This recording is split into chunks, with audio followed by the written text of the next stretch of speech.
Vision Plus TV, l'excellence et la rapidité.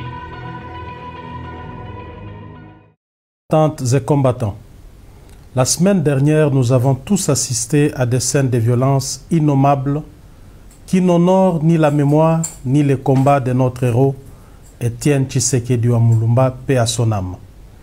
L'UDPS a fait de la non-violence son cheval de bataille et un axe stratégique de son combat politique. Rien, mais alors rien ne peut justifier une telle violence gratuite et aveugle au sein de notre famille politique, entre nous et contre les responsables du parti. Au nom de la présidence du parti, je condamne fermement les derniers actes de violence perpétrés dans l'enceinte de notre permanence, sanctuaire de la démocratie. Tout en déplorant les dégâts causés, je compatis à la souffrance morale et physique des victimes et leur exprime toute ma sympathie. Revendiquer et exprimer ces idées sont des actes à la fois démocratiques et légitimes. Mais les faire avec violence, c'est totalement antidémocratique et contraire à notre idéal de combat. La violence ne saurait prendre le dessus sur notre détermination à prôner la non-violence, seule arme contre la barbarie.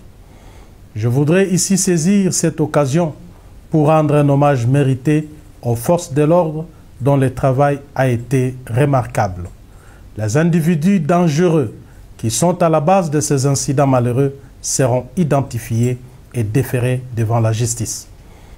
Aussi, les sanctions disciplinaires doivent-elles s'appliquer à l'encontre de tous ceux qui confondent la liberté d'expression avec la violence. À l'initiative de nos pères fondateurs, l'UDPS a été créée en tant que parti politique avec un idéal et des objectifs à atteindre qui nécessitent un comportement digne. J'en appelle donc à la conscience et au sens élevé des responsabilités de chacun de nous, afin que cessent immédiatement les actes ignobles, sans intérêt et qui n'élèvent pas notre parti. La discipline ainsi que le respect dû à la hiérarchie doivent désormais être des mises afin d'assurer le fonctionnement correct et harmonieux de nos structures.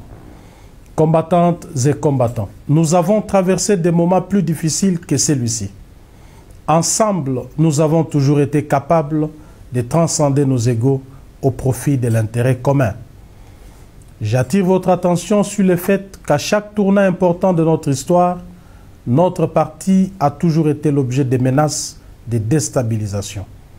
Alors que nous avons déjà commencé le vaste chantier de redynamisation du parti avec comme première étape Kananga et Tshikapa, voilà qu'une main noire agit dans l'ombre pour tenter de nous diviser et déstabiliser. Nous sommes déjà au courant du dessein diabolique en gestation. De l'argent circule et une guerre sans merci semble déjà être déclarée contre l'UDPS, suite à nos déclarations de conserver le pouvoir le plus longtemps possible. Aussi, les récentes mobilisations des masses au stade des martyrs à Kinshasa, Kananga et Tshikapa en ont-elles été des éléments déclencheurs. Nous allons incessamment vous livrer quelques révélations à ce sujet. Contrairement aux apparences, ce n'est pas tant ma personne qui est visée, ni celle du secrétaire général. Nos détracteurs ont reçu une mission de déstabiliser le président de la République en cherchant à fragiliser l'UDPS, son appareil politique d'appui. Base silencieuse. Vous leur avez déjà répondu par votre présence massive au stade des martyrs le 15 février dernier à l'occasion du 38e anniversaire de notre cher parti. Je vous exhorte donc à demeurer ferme derrière le chef de l'État, notre seul et unique leader. Combattantes et combattants, je voudrais ici, bien que l'ayant assez souvent expliqué, revenir sur des questions qui suscitent encore débat au sein de notre famille politique. Il s'agit en effet de l'intérim du président du parti, du mandat spécial et de l'article 26 de nos statuts, lesquels stipulent, je cite, « En cas de décès, de démission, d'empêchement définitif, d'expiration des mandats ou d'interdiction d'exercer du président du parti, un directoire composé du président en exercice de la Convention démocratique du parti, du secrétaire général du parti et du président de la commission électorale permanente du parti assume son intérim pour un délai ne dépassant pas 30 jours, au cours duquel il est tenu de convoquer une session extraordinaire du Congrès en vue de l'élection du nouveau président du parti. Les décisions pendant l'intérim doivent être prises par consensus. Fin des citations. Au regard de nos statuts, l'élection de notre président du parti à la magistrature suprême le 30 décembre 2018 n'est les placer nullement dans une situation d'empêchement définitif ni dans celle d'interdiction d'exercer. Afin de se conformer à l'article 96 de notre Constitution relatif à l'incompatibilité des fonctions des présidents de la République avec celle des présidents d'un parti politique, il devait prendre un acte pour le bon fonctionnement du parti.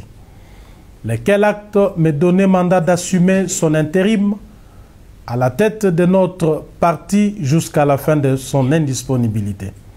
En signant cet acte, le président de la République savait qu'à l'UDPS, le pouvoir repose sur le président du parti et qu'à ce titre, un intérim ordinaire ne pouvait véritablement résoudre l'épineux problème d'incompatibilité de ses fonctions de président de la République. Raison pour laquelle il est indiqué que cet intérim s'accompagne de toutes les prérogatives du président du parti, notamment en ce qui concerne l'article 23.4 et 10.c, d et de nos statuts. C'est donc en vertu de cette disposition statutaire et pour rendre fluide le fonctionnement de notre parti que j'avais en son temps procédé à la nomination d'un secrétaire général et de mon directeur de cabinet. Il apparaît donc clairement que l'évocation abusive, tendancieuse et partiale de l'article 26 de nos statuts par les détracteurs est une manipulation pour cacher leur trahison vis-à-vis du chef de l'État. Par ailleurs, contrairement aux fausses informations répandues, permettez-moi de déclarer avec force que jamais je n'ai nommé un quelconque bureau de la commission électorale du parti. Il y a cependant lieu de rappeler que la CEP est un organe indépendant et que seule sa plénière est habilitée à élire son bureau et éventuellement à le démettre. À cet effet, considérant le principe de parallélisme des formes et des compétences, j'ai été simplement tenu informé de l'élection d'un nouveau bureau de la dite commission. Après vérification de la légalité et de la régularité de la procédure, et dans le souci d'éviter la cacophonie au sein d'une structure aussi importante du parti, j'ai pris acte de cette élection et signé la décision portant investiture du nouveau bureau fraîchement élu. Dans le même ordre d'idées, j'annonce que dans les tout prochains jours, d'importantes décisions seront prises dans le cadre de la redynamisation et de la restructuration du parti. Combattantes et combattants, je connais vos attentes et aspirations en rapport avec le travail, les études et la santé. Vous avez raison d'espérer une vie meilleure. C'est aussi l'idéal pour lequel nous avons combattu des années durant et qui est encore à nos yeux d'actualité. Le chef de l'État, avec son gouvernement, ne ménage aucun effort pour attirer des investisseurs dans notre pays, créer des emplois et donner du travail aux Congolais. Ces combats, la présidence du parti les mène en collaboration avec le gouvernement. Cependant, il n'est pas vrai, honnêtement parlant, d'affirmer qu'aucun combattant n'a trouvé du travail jusqu'à ce jour pour le compte du parti. Certains parmi nous travaillent déjà à la présidence de la République, dans des cabinets ministériels et même dans mon cabinet à l'Assemblée nationale. Nous savons qu'il faut faire davantage. Il est tout aussi important de rappeler les difficultés avec lesquelles nous avons accédé au pouvoir et l'état dans lequel nous avons trouvé ces pays. Il y a encore beaucoup à faire, raison pour laquelle je sollicite votre indulgence et votre compréhension.